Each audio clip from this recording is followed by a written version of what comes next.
Pink and YouTube channel. Dave Freezer here alongside Kasper Wikestad from TV2, the Norwegian broadcaster, who is here to tell us as much as we can get out of him about Mathias Normann. By the time you're watching this, Norwich City will have sealed the deal. It sounds like it will be an initial loan deal with a view to a permanent if they stay in the Premier League, finally getting that central defensive midfielder, or at the very least, a deep-lying midfielder, as I think we're probably about to come on to with Kasper. But firstly, Kasper, you do have a bit of an interest in Norwich, don't you? Could you just sort of remind the viewers of why that is?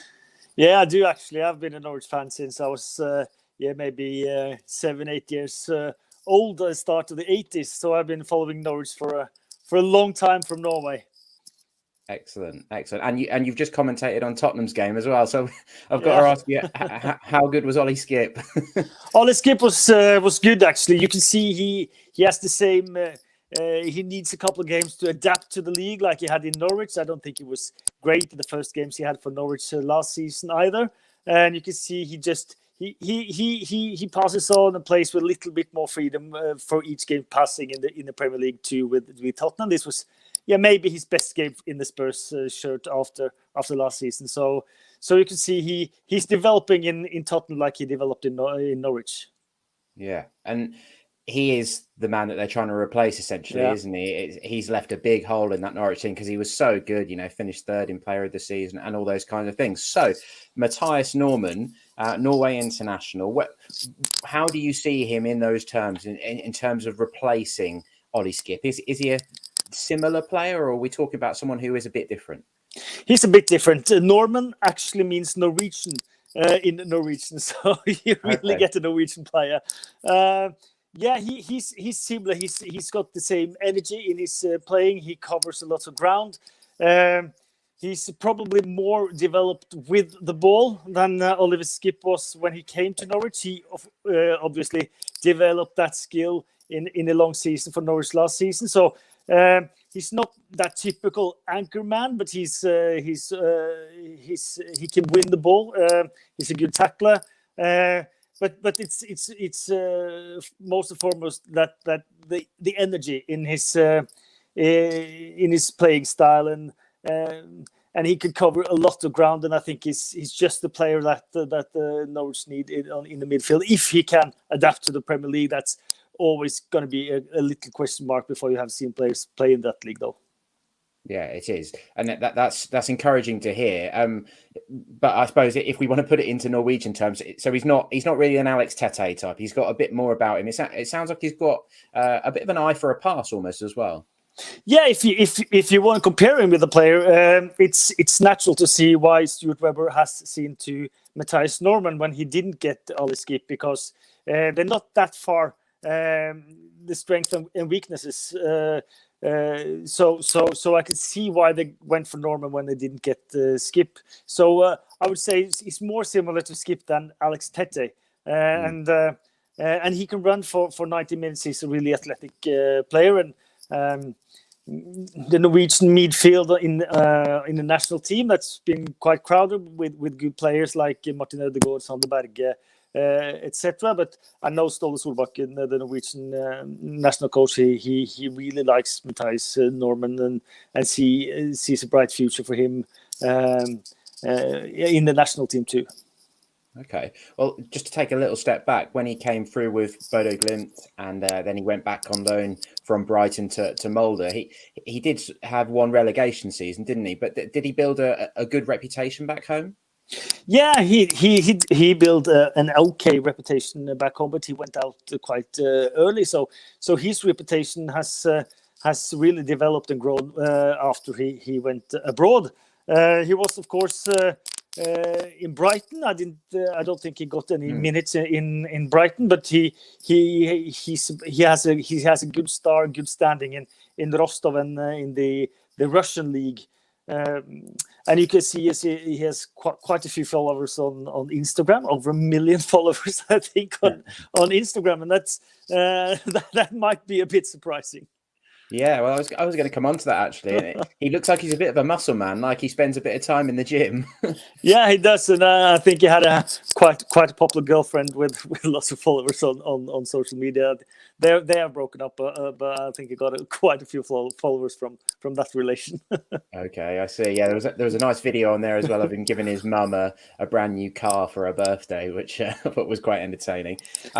Well, I suppose the move to Russia and to Rostov is the one that is maybe a little bit peculiar. That's not the sort of move that people tend to make in their early 20s when they're especially ambitious. But it seems to have worked out quite well for him. Yeah, absolutely. He's been great in Russia actually, and has a good standing there, and played himself into the national team. And now and then you get these highlight videos on social media like Twitter and everything with great goals and great plays from Mathias Normann, because he's a really good footballer, and he's ambitious, and he works hard, and he's from a small tiny place out in the ocean in northern Norway, so he can tackle Stoke away on a cold Monday night too, I would think. Well, let's hope he doesn't have to play Stoke anytime soon. Let's hope. Let's go with Burnley. Yeah, let's say Burnley. Yeah, that would fit him for a snowy day in Burnley. Okay, well that's encouraging to hear as well. So in the international setup, you sort of mentioned there, are there big hopes for him really sort of nailing down a place in the team, because he's been a bit in and out. He scored an important goal, didn't he? An equaliser in the Euro playoffs. Yes, he's been a big part player in the Norwegian setup, and that's because we have had really good players in that positions. But he's working himself in there, and I think if I'm interpreting Ståle Solbakken right, he's got a great future in the international team too. So that wouldn't be a problem. He hasn't got that much under 21 games and things like that. So he's quite new on the international stage for Norway, and that's mainly because he's been so good and developed himself in the Russian league. And they say in Rostov he's got a great standing. Well, while we've got you, we mentioned Tete there. Have you been able to sort of keep an eye on how he's been getting on at Rosenborg? He's been playing quite regularly, isn't he? Yeah, he plays the grass games. We have quite a few games in the league that has artificial surface, plastic grass. So I don't think he plays much of those games, but he plays. But as you would know with Alex Tete, he's a great player, but he's an even better person and a great player to have in the dressing room and in and around the club and everything. And Rosenborg has really used this transfer window well, and they're developing, and I think he's a fantastic guy to have in and around the team. And he's as Trondheim as you like, even after 9 years in Norwich. So continuity is a big deal in Rosenborg, and he's come back and can be that man. Great, yeah. I suppose his knees don't really fancy artificial pitches too much. That's why he retired from international football and stuff, wasn't it? Well, just finally then, Kasper, thank you so much for your insight. What have you made of Norwich's start to the season? Watching on from afar, we all knew it was going to be a very difficult season, didn't we? But 10 goals conceded, it really has been tough. Not only watching from afar, I was at Carrow Road league opener against Liverpool. I was commentating that for Norwegian telly. So I'm disappointed, I have to say. It's difficult to play in the Premier League like you play in Championship. In Championship, Norwich are dominating every game. They have over 60% possession on average in the league.